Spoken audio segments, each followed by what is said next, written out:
بسم اللہ الرحمن الرحیم۔ میرا عزیزو السلام علیکم۔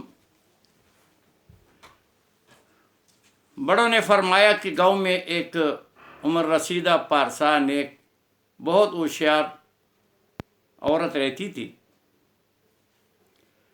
اور وہ بچوں کے لیے حکیم کی حیثیت بھی رکھتی تھی اور دم درود دعا بھی دیتی تھی، اور لوگ اس کے بہت قدر اور احترام کرتے تھے۔ تو ہوا یہ کہ ایک دفعہ جو گاؤں کی کچھ نوجوان بچیاں تھیں، انہوں نے آپس میں مشورہ کیا کہ ہم بھی جاتے ہیں، اس سے کچھ نصیحتیں سنتے ہیں، اور تاکہ ہمارے لیے مستقبل میں کچھ فائدہ دے سکیں۔ تو وہ اس عورت کے پاس چلی گئیں کہ ہمیں کچھ نصیحتیں کریں۔ اس عورت نے ان کو کہا، بچیوں کو، کہ میں تمہیں 3 نصیحتیں دیتی ہوں، اگر اس پر آپ لوگ عمل کریں تو آپ لوگوں کے لیے بہت بڑا فائدہ ہوگا۔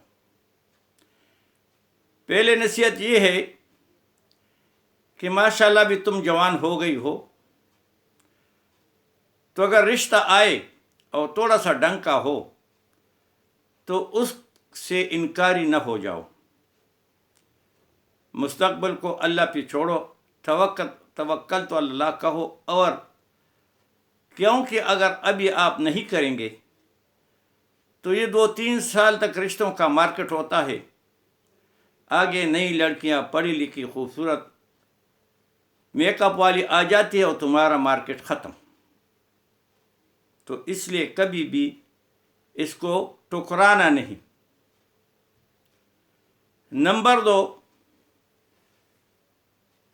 کہ کوشش یہ کریں کہ جب آپ لوگ کسی طرح انسان ہے اور شادی ہونے کے بعد کبھی ایسا وقت اللہ کسی پر نہ لائے اور وہ بیوہ ہو جائے، تو بالکل انتظار نہیں کرنا، شادی کرنی ہے۔ اگر اس وقت نہیں کرو گی تو بعد میں آپ پچھتائیں گے۔ اور تیسری نصیحت یہ ہے کہ جہاں بھی رشتہ ہو، اگر آپ کو کوئی پسند ہے، ظاہر رشتہ داروں میں ہوگا جس کے ساتھ آپ کا میل ملاپ ہے، تو چوائس پسند آپ کی ہو، مگر والدین سے مشورہ کرنا ہے، ان کے مشورے پہ چلنا ہے، اور والدہ کو اپنا رازدار بناؤ، ساری باتیں ان کو بتاؤ، تو زندگی بھر جتنی مصیبتیں ہیں اس سے تم بچ سکو گی، اور مستقبل میں بھی تمہیں کوئی ملامت نہیں کرے گا کہ یہ بات جو ہوئی تھی والدہ کی رضامندی سے ہو گئی تھی۔ اگر ایسا نہیں کرو گی تو پھر جب شادی ہو جاؤ گی تمہارے اپنے مرضی سے، یا اللہ نہ کرے کسی کے ساتھ چلی گئی، بس اپنے آپ کو جہنم میں ڈال دیا، کوئی بھی تمہارا ساتھی نہ ہوگا کسی طرف سے بھی، نہ والدین کی طرف سے نہ سسرال کی طرف سے، اس سے تو بالکل بچو۔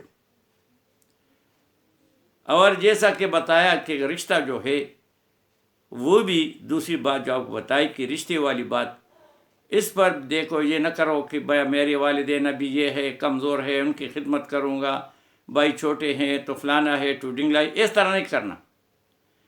جب یہ والدین چلے جائیں گے، ظاہر انہیں جانا ہے، بوڑھے ہیں، اور بچے نوجوان ہو جائیں گے بھائی، پھر ان کی بیویاں آئے گی، پھر اس گھر میں تمہاری جگہ نہیں ہوگی، بلکہ ان پر بوجھ ہوگی، اور اس بوجھ کا پھر تمہارے پاس کوئی علاج نہ ہوگا۔ اور اگر غربت ہو تو ان بابیوں کے لیے لوگوں کے گھروں میں برتن دھو گی، کپڑے دھو گی، اور یا گلی کوچوں میں اور لوگوں کے گھروں میں لوگوں سے بھیک مانگو گے، تب اس گھر میں رہو گی۔ یہ ہم روزانہ ہمارے گھر میں کچھ عورتیں آتی ہے اور ان کا یہی ماجرا ہے۔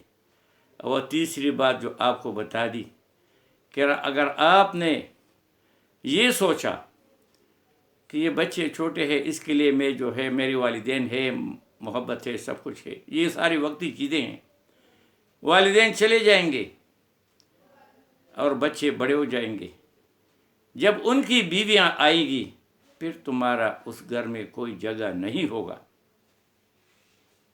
اور پھر بہت مصیبت میں رہو گی، اور پھر وہی بات ہوگی کہ لوگوں کے گھروں میں برتن دو گی یا کپڑے دو گی اور یا بھیک مانگو گی۔ بس یہ نصیحت انہوں نے ان بچیوں کو کی۔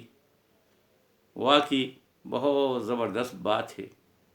ابھی میں عمر کے اس حصے میں ہوں کہ یہ ساری چیزیں میں دیکھتا ہوں، ہمارے سامنے آتے ہیں، جرگوں میں بیٹھتے ہیں اور یہی مسائل ہیں، یہی مسائل ہے اور یہی مسائل ہے۔ اللہ ہماری یہ زندگی تھوڑی سی زندگی ہے، سکھ چین اور امن سے رہنے کی توفیق عطا فرمائے۔ اللہ ہم پہ رحم کرے، آمین۔ وما علینا الا البلاغ۔